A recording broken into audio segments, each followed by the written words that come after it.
Ladies and gentlemen, La Holandesa, the European premiere. Give it up for the crew and cast of La Holandesa.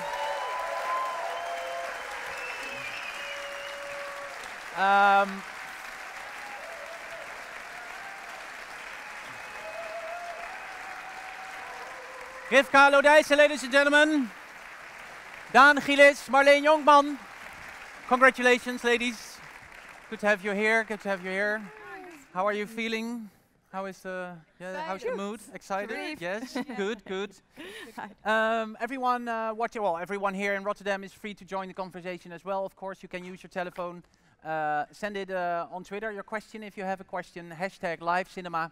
Otherwise, you can use our special telephone number. It's on the bottom of the screen at this moment, if I'm correct. And then you can send it on WhatsApp directly, and it will be on my little computer here, and everything goes from there. Well, let's start with one right away. Jorge from Spain says, where's Jorge? Where's Messi? Where's Messi? Messi Marleen? is in Santiago in Chile, unfortunately. Yeah, he couldn't make it. Yeah. Okay. And we got many messages. One from Israel. Reut says, oh there, Reut says, groetjes uit Israel. He speaks perfectly Dutch for a reason. But that's great. Annaloes says, I absolutely love this film, great performance. And what do we have more? Well, it goes on like this. Keep sending it. Please join in. Let's start with you, Rifka, because you have a hectic day today. You've got two premieres at the same time, actually, at this festival. But I'm here now. You're here now. Yeah. Yes, I had a premiere of a series called Phoenix. Yes, and that's being screened at the same time as this premiere, and you rushed to the premiere here. Yeah. Great to have you. But we have to start with you, Daan, because this is your story we've been watching. You're the screenwriter, and it's your personal story. How was it to watch it? Because it has been premiered in Toronto before. Yeah. But then there was another audience. There weren't friends. No, that was family. really different. Yeah, that's weird because you're standing in front of an audience that you don't know at all. So that was a different experience tonight. Yeah. It was really lovely. Yeah. How did you go into the room? Because it's quite intimate, the story you're sharing. Yeah.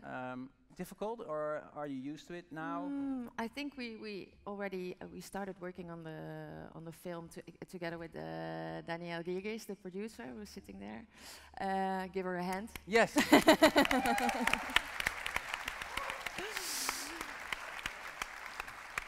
Because well, she made this all possible. But we started already for quite a long time, so we pitched it a lot of times and everything. So I'm a bit used to it now. Yeah. Yeah. Yeah. But still, it must be difficult because, well, it's always with a autobiographical story that it's difficult to share your own personal story. But this is so personal, and I think there's always a difficulty, almost a taboo, to share this theme with people, or not? Well, I don't know if it's necessarily taboo, but I feel that it's always. People always ask questions about it, which is kind of weird. You know, you have, like, on one half, a lot of people, on one side, a lot of people that can't have children, and on the other side, there are people who choose not to have children. Yeah. But it's always people always wonder why. It's always you always have to explain that. Yeah. Which is actually a bit weird because it's quite a personal matter, I think. Yeah. So yeah. We met before this session, and I told you all. I think it's even difficult to ask you what the situation is, because it's something you don't ask in a normal situation. Now we have this theme, so I will have to. But is that the reason that you wanted to share this story, to open up things? Yeah, well, it's based on my own experiences. It's not everything that happened in the film happened in my life, but it's based on the experience that my boyfriend and I tried for a long time to have children, and it didn't work out, and. It was quite hard for us, but I also met a lot of women that were in the same situation, and I thought we really should do something about it, or make a film about it. And I wanted to make a film, on one hand, about this weird kind of grief that it is that you don't when you don't have when you can't have children, and on the other hand, also a film about hope and resilience. So that was sort of the leaping off point that we all talked about a lot. Yeah. Yeah. Kiva, you've been watching it as a film critic, but also as a Canadian young woman. What's your take on this theme? Yeah, I mean, I'm glad we're talking about, is it taboo or is it not? In my experience in North America, talking about infertility, even miscarriages, is still not something we talk about openly. And I believe we have a clip that will run right now and then get back into it shortly. Yeah, sure. Okay. Do you want children? No, I didn't think so. No? No. And you? Yeah. For 8 years, we tried to have, but and everybody got children. My little brother, he got twins, and he didn't even want any. And we did everything, but yeah.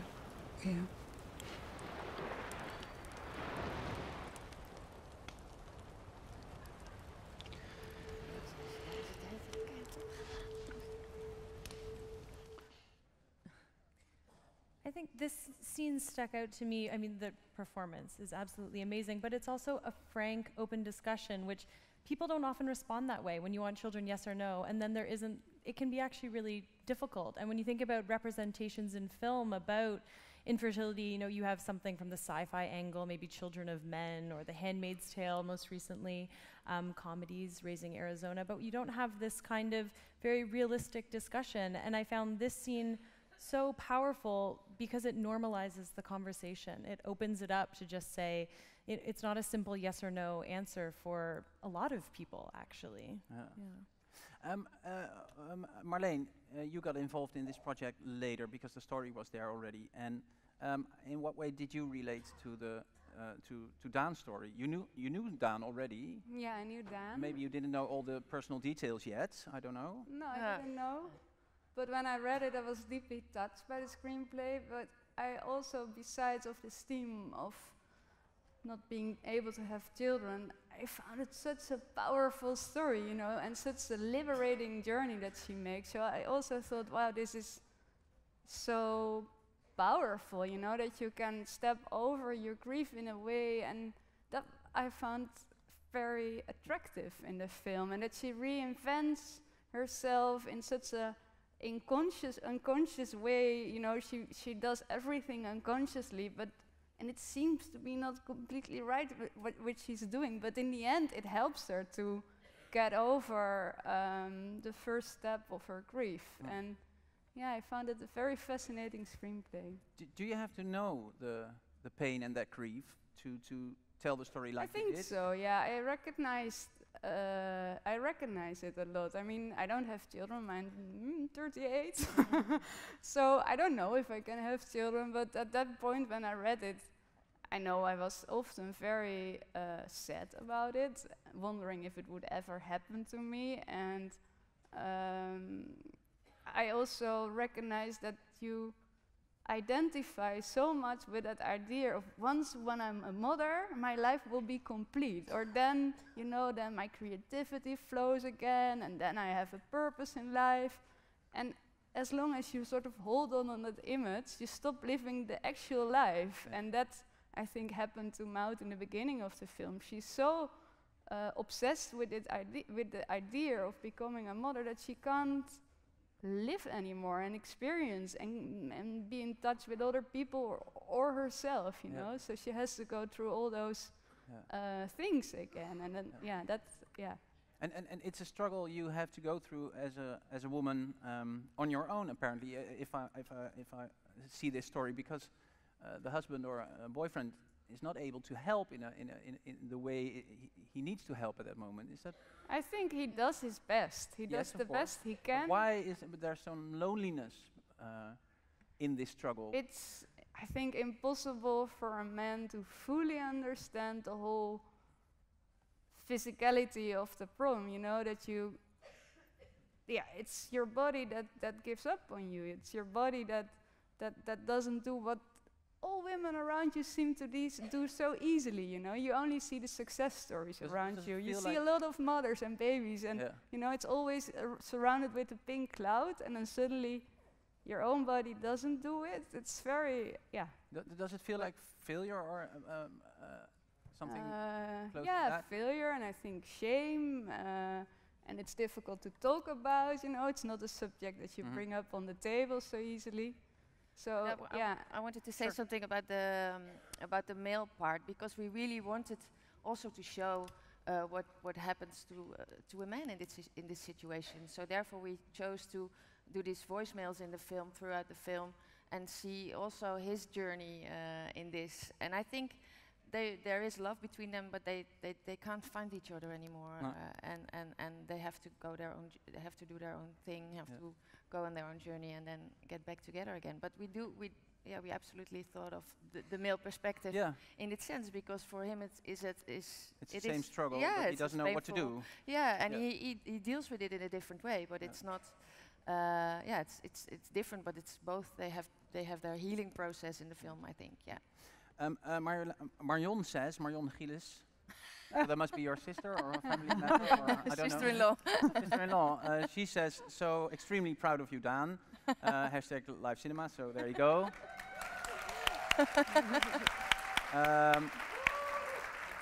Ansa Baikus Fias, I don't know where she or he is from, says, such a beautiful movie and such a relevant topic, breaking a taboo. And Daan asked the following question, also Daan, was this movie a therapy for you? Did it help in any way? Well, I think so, yeah. Yeah? Yeah. And in what way? Well, yeah, I had to I worked on script for 5 years. so I had like a road movie. So I had to dive into it all the time, and I think, that's well, you get into the subject all the time. So I think, I think it was a bit of therapy. Yeah. Rifka, being Maud, you have children. I do. Yourself, Yes. in your personal life. How difficult was it for you to relate to Daan's story? Well, I've always wanted to be a mother since I can remember. So one of the my biggest fear was not being able to. So I could relate to the fear. Yeah.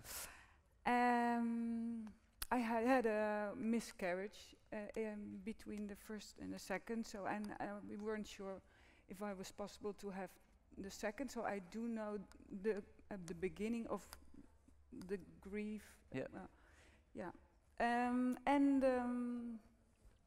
I was away from my children for 7 weeks, so I felt lost. Lost. Alone. Alone, yeah. One of your daughters is she is. She is here, she? right? Or is she? Yeah, she is. Hi. Oh, there she is. Hi. Hi. It's a road movie, of course, in Chile. It's where you've been traveling, because it all happened there. Yeah. Rifka, you had a comment about this, the road movie element, right? I love road movies, and it can be challenging because there's not a lot of road movies about women. You think of like Thelma and Louise, obviously, Wild, or maybe Kill Bill, but these movies require, as we can see here, they require a woman to literally drive the narrative forward. And as we hearing talked about so frequently now, there's not a lot of movies. It's getting better, yes, but we still see far less films starring women. So here I thought it was so powerful to see not just a road movie, starring a woman, but also the way that once she actually took the wheel, like literally took the wheel, she was able to really start driving her life. I know I'm hammering these metaphors at home, but I found that so powerful to see, and she's finally able to make these decisions and come to terms with herself as well. So that just resonated so deeply with me. And it's also what we really wanted to do with Chile, because I was there when this was all an issue in my life, and this country is so amazing. It's 4,000 kilometers long with all these different kinds of landscapes, and we really I think the seed, when I was there, the seed was already planted to do something with it, and we really talked about it, that nature is sort of a character in the film. Yeah. So It changes. Right? yeah, in the beginning it's like she's really, you know, introvert, and it's rough and cold in yeah. Patagonia, and then while she travels, the coats gets off, and she gets the landscape is getting more friendly, and so we really wanted to play with that, the metaphor as a metaphor for how she feels, and I think that Chile was so beautiful and amazing for that and helpful. Yeah. Rifka, are you in a way a bit of a hiking person? Because you had to hike a lot. No, I never hike. You never hike. You hate it. No, I loved it. Okay. But I never did it before. I'm really the least sportive person I know myself. So it's a really big challenge. Yeah, it was a challenge. So you went through the whole process as well. Yeah. And he was really fast, Guido. Yeah. Yeah. Guido, okay. Yeah, he was like a deer. Marleen, there's a question from Maca from Chile itself. Wow. What was the significance of the last scene with the flamingos flying over the salt flats? I think all this traveling, Maud is not really looking around her, and that moment it's the first time that she communicates with nature around her, and that it communicates back, so that she's in touch again with the world around her. Ah, yeah. And did you have a moment like that in Chile? Because it's a liberating moment. I guess I interpreted it as a liberating moment. Was it a liberating moment, well, or I was also a sad in moment? that area. No, there was, but it's, I can't say exactly that moment, but there were a few times that I thought, nature is healing. Yeah, but really it's beautiful there. Yeah, and it's also Really. very physical, but you don't see it, but it's nice to tell it. It's on almost 5,000 meter high. Yes. This desert there, so it's very intense to walk around there, and she's running, which is almost impossible, and screaming, and that does Everybody was something. ill. At Yeah, that's Oh, really? something Yeah. very intense. And then those flamingos, they are just like, you know, like little dancers on the lake, and there's It's not something you can script, of course. It's no, it happened wasn't there. Yeah. scripted actually. The gift of nature. Yeah. How did you learn Spanish? Says Daniela from Madrid, Rifka, because she says great Spanish. Well, thank you. I had 10 really, really great lessons from a guy, and he's here tonight. So 10, and then the rest. It was But of that's course quick in 10 lessons, no, right? so I didn't speak Spanish, but I learned it by heart. Ah, So that was actually the. you didn't know exactly what you were saying? I did know what I was saying, Okay. but I didn't know what they were saying back. Okay. So especially the little kid. Then there was Well, I Cristobal. learned the lines, yeah, Cristobal. Well, we were at some points improvising, so I could say a little like, is she big? Is she tall? But in Spanish, but I didn't really. So Yeah. that I have to tell. And there's a question about Messi, or Jago in the film, or Cristobal in real life. Jasper from Amsterdam says, how did you find this wonderful little actor? Yeah. There was a long search, and in the end, we went to schools and we saw a lot of boys. And in the end, his brother actually replied on a Facebook call. He came to the casting, first the brother, and he played he was really acting, and it wasn't good. And then Cristobal, the younger guy, started acting, and I received it in Amsterdam behind my laptop, and he was so good. He was really responding. He was not acting, he was responding to what happened. So I looked at it, okay, this is him. But then I had to make my decision without even meeting him, because I couldn't fly back up and down to Chile every time. So I called the producer and I said, okay, check his background, ask what kind of family he's from, because I hope he's from a bit of a, that it's a bit of a typecasting. Yeah, we've got a great still of him at the set. Yeah. And we checked it, and the producer was the Chilean producer was doubting whether he could do it because he's very he doesn't unpredictable. Yeah. Very it's a raw talent. unpredictable. It's a raw talent. Yeah. It would be great to shout, he's here. We couldn't afford that. No, but he's busy, I guess. But we do have a surprise for you. It's on the screen now. Me llamo Cristóbal y en la película soy Messi. Me gustó mucho cuando conocimos a Aldo y tuvimos que andar en la moto en la lluvia. ¿Y qué es lo que más te gustó? De la película, que viajamos casi por todo Chile. Esto es lo mejor que me ha pasado en la vida. No sé.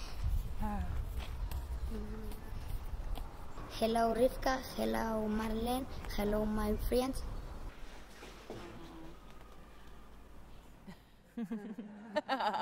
Cristobal, ladies and gentlemen. I don't know if he's watching. Could be. Sorry? Do you know if he's watching or? We tried to set up a live cinema there, but I'm not sure if whether he's able it to works. see us. Yeah. But maybe we should wave when we finish up. Yeah.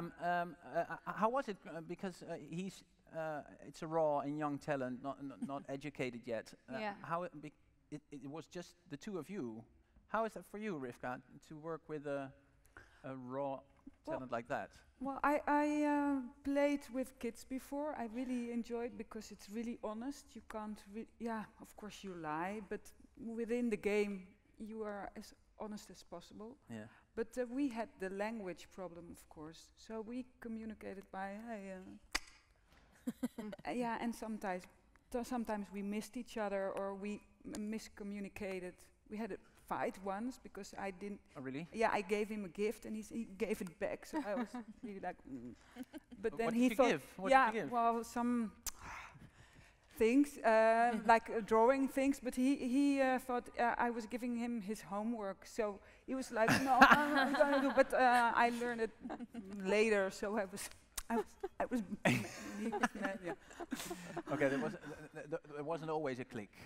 No, but he's really special. He's a really good actor as well. Yeah. Yeah. And how do you direct a boy like that? Because I think we used all the techniques possible. So in the first place, and that worked the best, is just create something where he could respond. So without telling too much about what would happen, and that would always be the best take. But of course, sometimes we had to do more takes, and then he would run away, disappear, and somebody had to find him and get him back on the set. Yeah. There was a girl helping me, Carolina, who did a very good job, and she could talk to him, but he didn't really like girls, so he didn't take her so serious. So then we had to find a guy to, there was always, and in the end, he did listen to me, so that helped, but we tried many things. But a good thing because it worked. It worked, and I always trusted that he's really doing a good thing, and he's a kid, so you can't blame him. He's traveling for 2 months with only adults, and must have been quite an experience for him as well. Well, that's what he mentioned as well. Reggie from the Netherlands says via WhatsApp, is it also a film men should see? Well, there are a lot of men here watching now, but does it have that purpose as well for men to show, hey, think a little bit like I do hope us. so. Yeah, I think so. Well, I think so. Yeah, I think it's of course about this motherhood thing, but I hope it's a more universal story about letting go of conventions that you made up for yourself, and that goes for men and women. I think. Yeah. Roni says, did you get the local population's cooperation during the shooting? Were they supportive or indifferent? Super supportive. Yeah? Really the nice Did you explain what the story was? Is it something you shared easily, or? I didn't, but the producer did. And also that it's about a woman who almost kidnaps a little boy. I don't think he went into that. No, okay. But they were cooperative. Very, everybody, and we street casted people, and one day the whole village helped us building the set because there was only one art department girl, and normally you have a whole department, you know, to do that. So everybody was very supportive. Yeah. Really, really nice people. Yeah. And great actors. Yeah. Wow. Yeah. There's one question I asked Bero before we started, and it's about the coincidence that our program is full of ambitious young women. And he said, and he was right, that it's about the films, the quality of the films. But I just spoke to a female director in the previous session, and she said, well, only 2% of the female directors get the chance to get a second film. Is there something happening to make this, or to break through this glass ceiling, if there's a glass ceiling? Well, tonight it's happening. Yeah? Maybe, yeah. I think so. Yeah, Do you I can't recognize it? reply it because it's my first film. Yeah.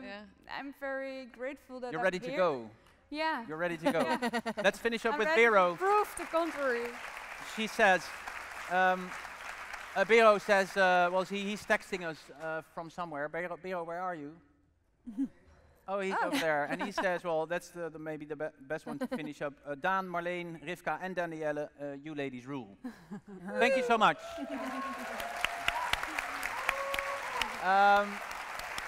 Thank you so much. Thank you for being so honest and open about it. Thank you for the film, everyone here. Thank you for watching and being patient. The party can start now. There's drinks, of course, and everyone watching abroad, thank you for sending all your wonderful questions. We have screenings tomorrow again, 2 beautiful movies, so tune in again at IFFR Live. Thank you so much.